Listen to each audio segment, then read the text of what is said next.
Hi, everyone. It's the Catholic CEO, Henry Katarna. I'm really happy today to be joined by Jamie Rathjen. Jamie is the head of the Fiat Institute. She has a podcast series called Hormone Genius, and she's doing some very interesting work with women in hormonal health. I guess you can call it health and wellness or health and wholeness, Jamie. So welcome, Jamie. Glad to see you here today. Yeah, Henry, I'm so pleased and happy to spend this short time with you. Well, be short, it'll be jam-packed full of hopefully just beautiful information for your listeners. That's great. Thank you. Well, as everybody knows, we're starting a short format. So let's get into the short format. This will be like 5 or 6 sharp little questions for Jamie. So Jamie, let's start with the obvious one. Who are you and what are you doing? What is the Fiat Institute and what do you do? Yeah, the Fiat Institute is really helping solve a cultural problem of identity. Women forget how beautiful it is to be women. And so really we are nurturing and we are accompanying women who have fractured womanhood. And most women come to us, and what Fiat Institute is, it's a training body. So I train women to be hormone coaches. So the clients of hormone coaches are women who really struggle with hormone imbalance issues. And so hormone coaches accompany women who are looking to gain hormone wellness. So Fiat Institute, again, is a training body where I train women to be hormone coaches in this world of cultural confusion. Cultural confusion, right. So I have one more question about then. So your clients are women.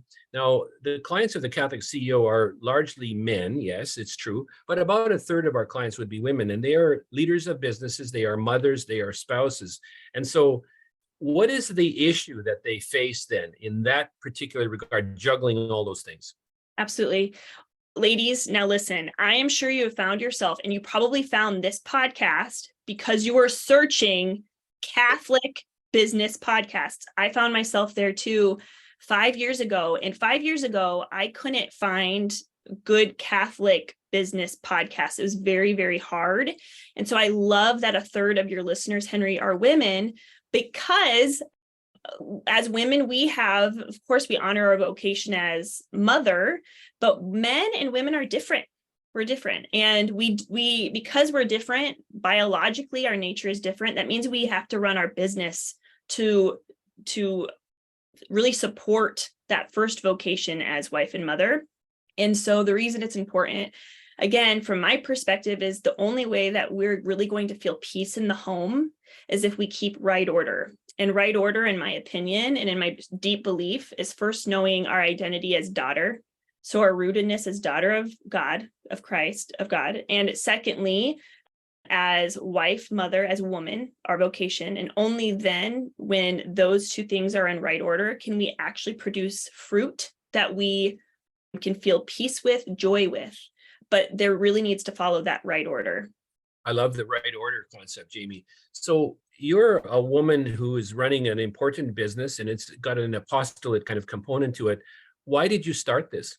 I started it from the gap that I saw personally in my experience working in women's healthcare. Truly, this word fiat is an assignment by the Lord.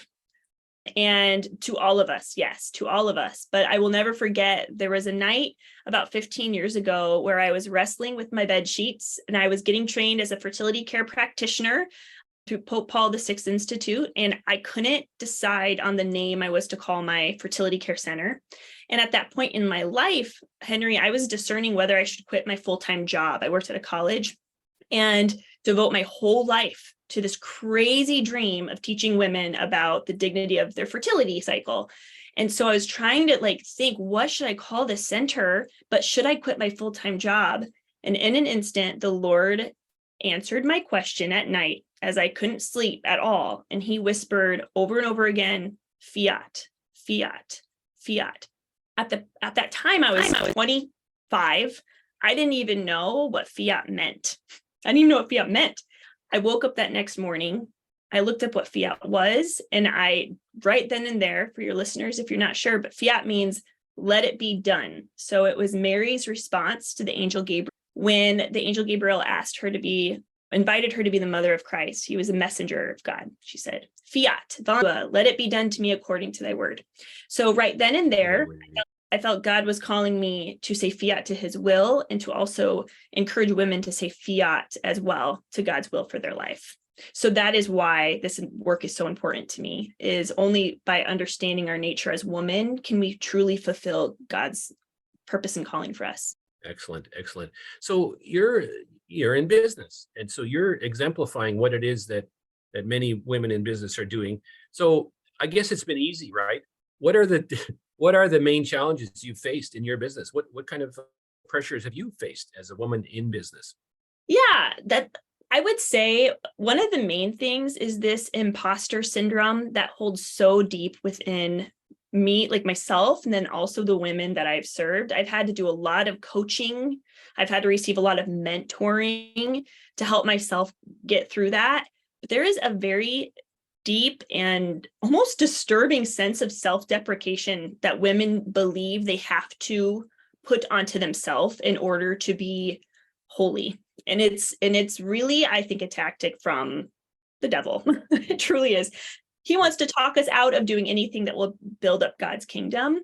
And so I would say that was one of the hardest things, is just my own personal mindset.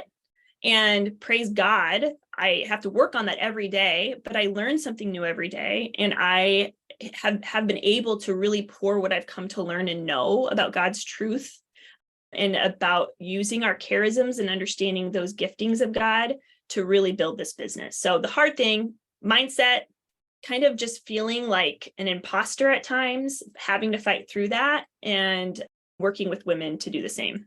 What would you say, Jamie, to a woman who wants to become, a hormone coach, a fertility coach, I guess you might say in some ways, but they're busy. They have children, they have a husband, they have, all the volunteer work that's done, just the whole thing about life.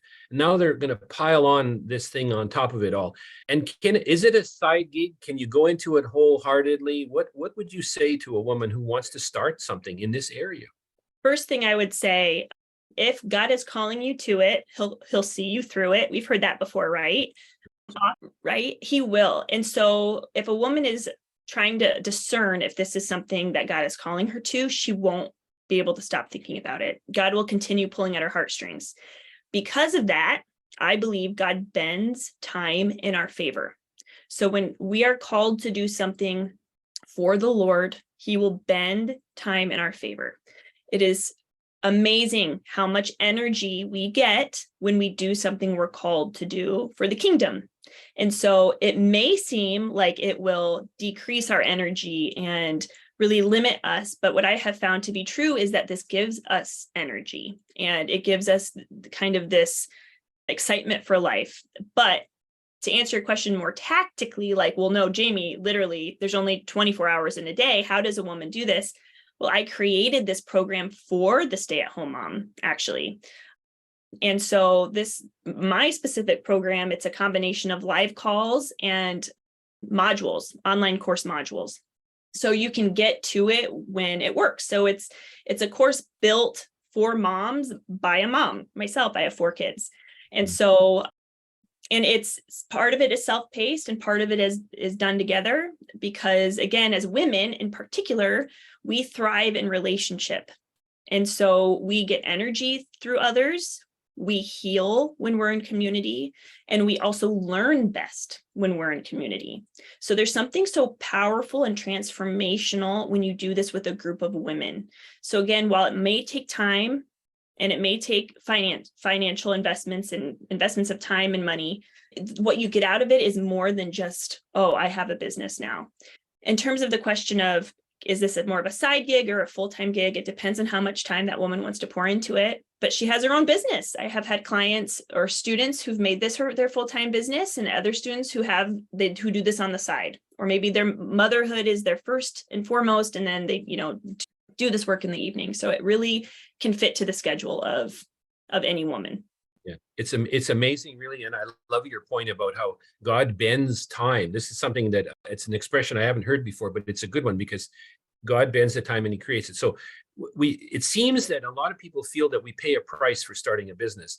And it's not that we don't pay a price, I imagine, but what is the price that we pay from the clients that you have, let us say? Yeah. The cost of definitely of time, of money. So to be trained as a hormone coach, it's $5,000 just to have a whole done for you coaching package, which I think is very valuable. So right out of the chute, the coach doesn't have to prepare or create anything. It's basically a done for you business that I've done and created for women who are getting trained as coaches. So definitely the time, it's about 5 hours a week is on average the time, $5,000 in 6 months. And women have a year to complete the program. That's great. That's great.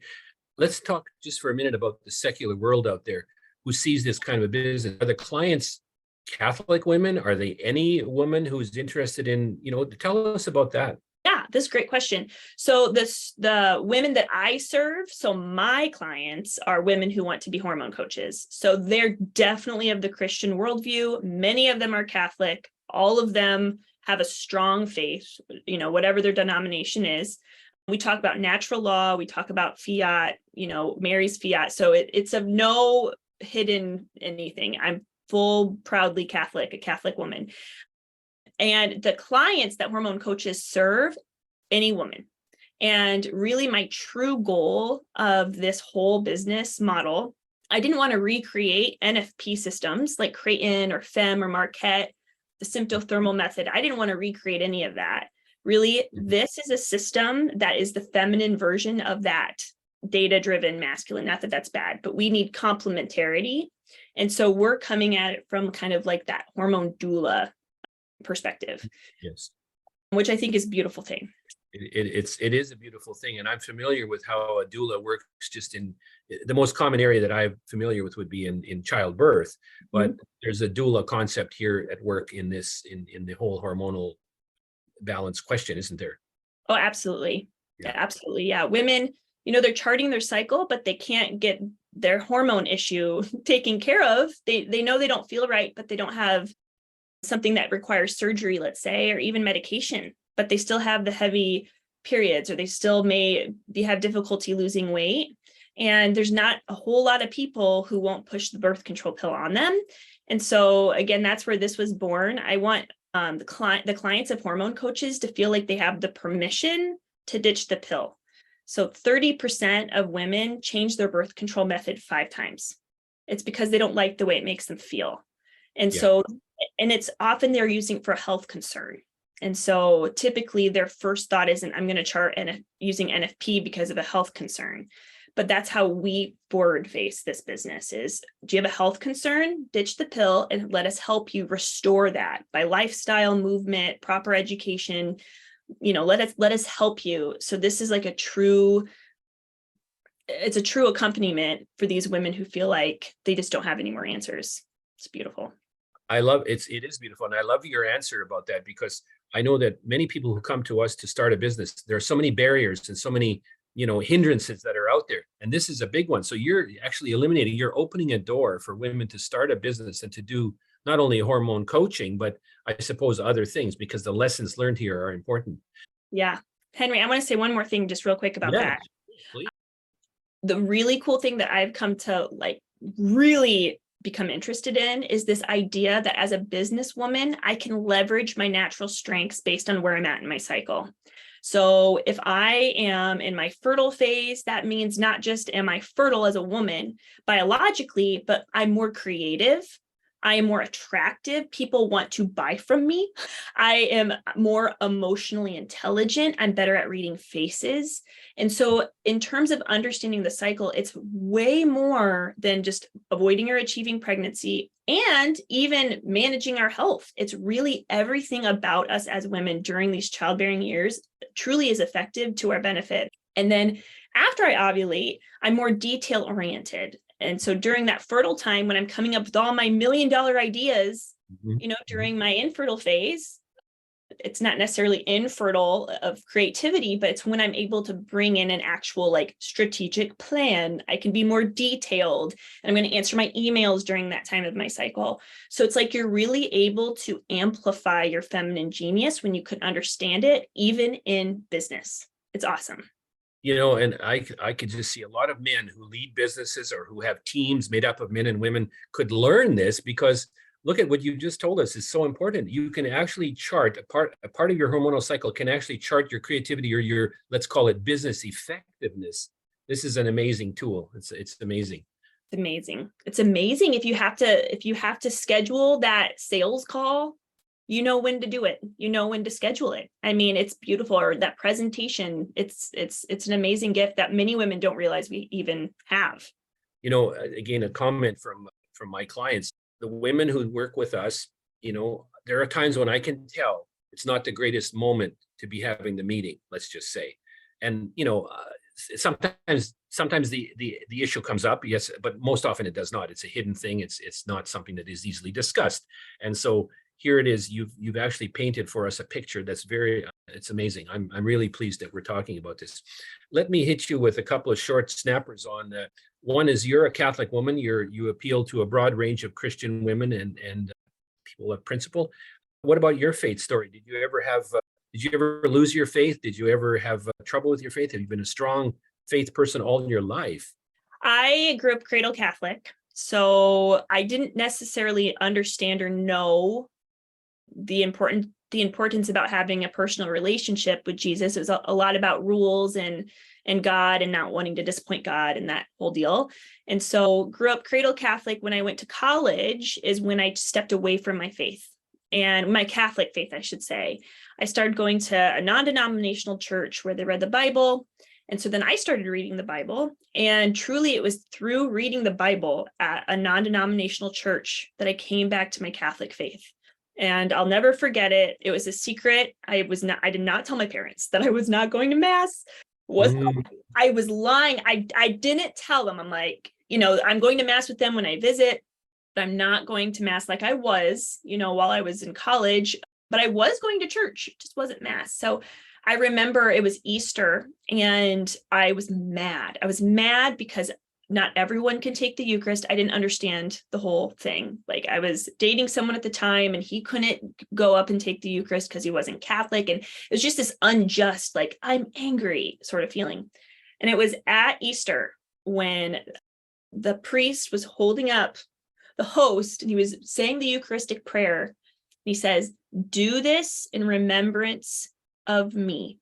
And it felt like he was saying it to me, literally. Jamie, do this. And in that moment, it's like my eyes were awakened, my heart was softened. Somehow I just came to understand that this was a miracle.